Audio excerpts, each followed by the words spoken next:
What's going on, Jets fans? Welcome to the latest edition of Jets Latest, where you get the latest on the Jets, Jets. I'm your host, the spitting statistician, Dane Martinez, and we've got another big week for the green and white, obviously with all attention focused on the NFL draft, which is going on a little bit later this month. But what's also interesting is the owners' meetings were taking place, and as they discuss the legality of things like the tush push and other rules changes, one of which, if you remember, in a previous episode of Jets Latest, when I talked about potentially the moving of the kickoff and touchbacks to the 35-yard line, I thought that was even a bigger reason for the Jets to re-sign Nguanu, who they did as a kick return specialist. Remember, he had that 99-yard kickoff return against Seattle, was an all-pro as a kick returner, and I thought it was even more important for us to do that because with that new rule change, potentially, incentivizing kickers to not kick the touchback, making the kickoff returner an even more important kind of piece of the special teams pie. But I digress. So the owners' meetings was going on, and before the draft, it was really an opportunity to hear from new GM Dane Mougey. Okay, he gave a couple of interviews, was asked a lot of questions, and it was interesting to hear some of the things he had to say. Like, for example, one of the first questions he was asked was about Justin Fields, and Justin Fields being a priority in free agency to be the new quarterback for the Jets. And here's what he said.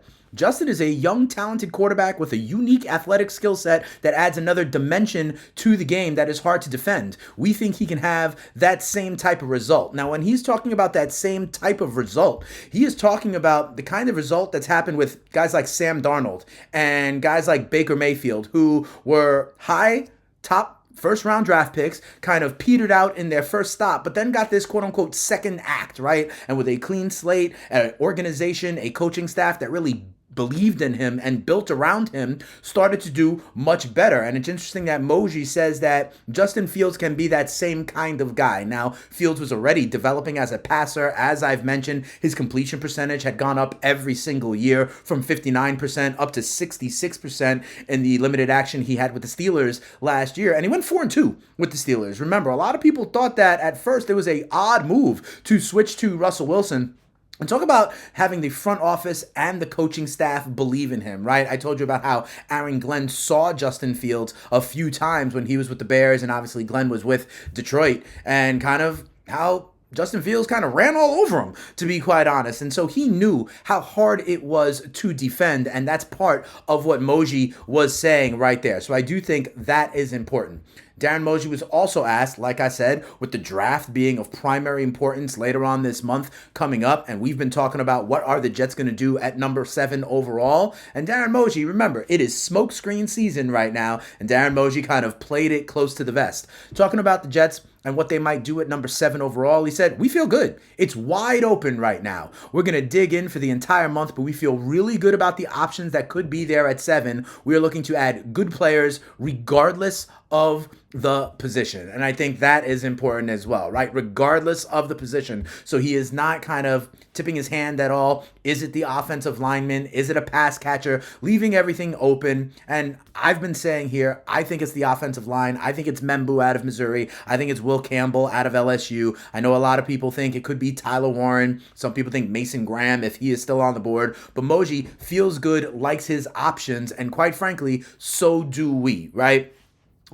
He also, in the same breath, said that AVT, Elijah Vera Tucker, is going to stay at guard. So that makes me also think right tackle is the need for the Jets. And that is why I keep on talking about Membu and, of course, Will Campbell. But Dane Mougey kind of likes where he is at 7, representing confidence, feeling like they are in a good spot. They're not going to say, oh, we wish we could go up. Oh, we wish we could move down. They're content and happy, obviously, putting that out there in the media and what could be something of a negotiation ploy. And here's the thing. I have been saying at 7, if the mock drafts are holding and go kind of according to that plan, the Jets will likely have their choice of one of these top 2 tackles at number 7 overall. And I have been telling you that one thing you can follow to kind of read the tea leaves of this all is what the sports books are saying, right? I told you about the position that the Jets are drafting, how Membu and Campbell were the top 2 offensive linemen on the books.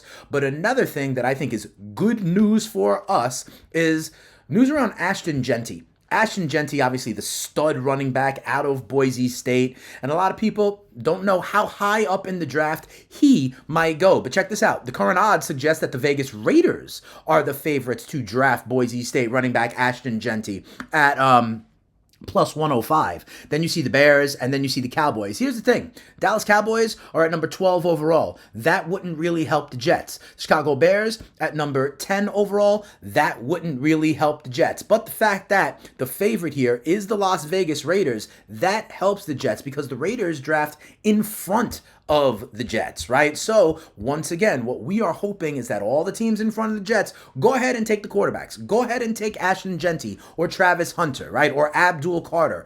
If those things happen, the Jets will still have their draft targets available for them at number 7 overall. So the fact that now even the books think that the Vegas Raiders may go ahead and draft the running back Ashton Jeanty ahead of them at 6 overall, I believe, leaves more opportunity for the Jets at 7. And to be quite honest, it does make sense. Remember, the Raiders brought in Pete Carroll to be their new head coach. And what does Pete Carroll like to do? Run the ball. Remember, he had Marshawn Lynch back in Seattle. And the Raiders don't really have that stud lead running back. They were going at it with guys like Amir Abdullah, guys like Zamir White, Sincere McCormick last year. And they have not addressed that position fully in free agency. So just the same way I say you get clues by what the Jets do in free agency, the fact that the Raiders have not addressed the running back need in free agency maybe does mean that they are zeroing in on Ashton Jeanty above where the Jets pick. Again, that is good for us because it could leave Will Campbell and Armand Membu there for us at number 7. One thing I know, there is going to be a ton of draft news over the next couple of weeks, and we will be here to discuss it, parse through it, and give you what we think the green and white are actually going to do here on Jets Latest. So that'll do it. That's another episode of Jets Latest right here. Remember, like this video, subscribe to the channel, engage with me in the comments, and tell a Jets fan friend to tell a Jets fan friend because we're giving you the latest on the Jets, Jets. And as always, if you want more from me, the Spittin' Statistician, remember, I am the host of the FTN Fantasy Show over on SiriusXM, Channel 87, the Fantasy Channel, 1 to 3 p.m. Eastern. Every afternoon, you could get more of this hot fire from yours truly, not only about the Jets, but about the NFL in general, about Major League Baseball, what to do to win your leagues and win that cash, March Madness, the NBA, it does not matter. We have got you covered, but we will also have you covered right here on Jets Latest for everything you need to know about the green and white. That'll do it for here. Rocking the Wu-Tang again. I always get good comments on the Wu-Tang hoodie, so I figured I'd break it out here for a Tuesday, and that is no April Fool. And we'll see you tomorrow. That'll do it for this episode. We out of here.